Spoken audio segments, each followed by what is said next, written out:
Hello দোস্ত, welcome to my YouTube channel. আমি মাজিদ চলে এসেছি নতুন একটি ভিডিওতে। তোমার কথা শুনে মনে হইতেছে তুমি বিরাট জ্ঞানী মানুষ হয়ে গেছো। তো আমি একটি ভাড়া গিয়েছিলাম, তো ভাড়া থেকে নামিয়ে দিয়ে এখন আমি বাড়ির দিকে যাচ্ছি আর কি। আমি করিমপুর বাজারটা পার করে একটু গিয়েছিলাম, তো রোজা করে এই রোদের মধ্যে গাড়ি নিয়ে যাওয়াটা খুব একটা কষ্ট হয়ে যাচ্ছে। মানে এতটাই কষ্ট হচ্ছে, মানে বলার মতো পরিস্থিতি নেই। কারণ যদি ভাই আমরা এসি চালাই, তো গাড়ি মালিককে এসে তেলের হিসাব দিতে হয়, তো তেলের হিসাব দিতে পারবো না, তার জন্য এসিও চালাতে পারছি না। এই কিচ্ছু করার নেই, গরমের মধ্যে আমাদের এরকম কষ্ট করেই যেতে হবে। তো যদি এসি চালায়, তো গাড়ি মালিক এসে বলবে এতটা তেল কি করলো, কোথায় গেল, তেলগুলা শেষ করলো কোথায়, মানে বহুত রকম প্রশ্ন করবে। তার জন্য ভাই পরের গাড়ি চালিয়ে খেতে হলে অনেক কিছু সহ্যও করতে হয়। এই দেখো বাস, এত জোরে জোরে বাস চলছে করিমপুর রোডে, মানে ধারণার বাইরে। আর রোজা করে ভাই গাড়ি চালানো খুব একটা কষ্ট, মানে বলার মতো পরিস্থিতি নেই। মানে এতটাই কষ্ট হচ্ছে, মানে যারা রোজা করে গাড়ি চালাও তারাই জানো যে কি ব্যাপার। আর এই চৈত মাসের সময় রোজা করাটাও ভাই খুব একটা কষ্টর মতো ব্যাপার।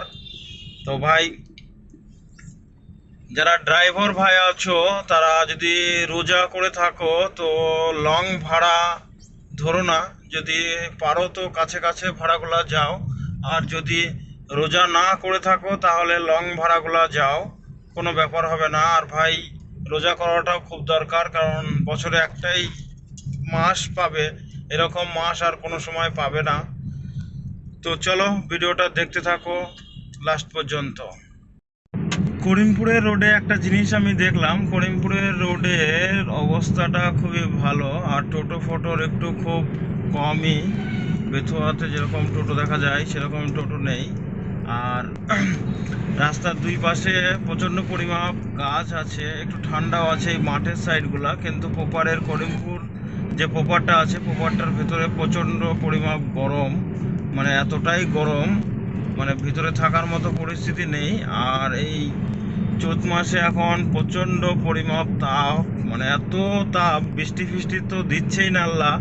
তো তার মধ্যে থেকেও যে সমস্ত ড্রাইভার ভাইরা রোডের উপরে যারা পাথরের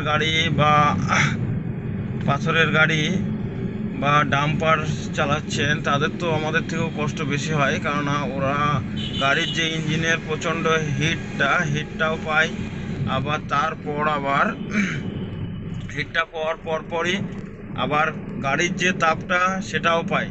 আর আমাদের ছোট গাড়িতে শুধু একটাই সমস্যা হয়, এমনি এসি তো থাকেই, শুধু ড্রাইভারের একটু কষ্ট হয় যদি নন এসি হয়।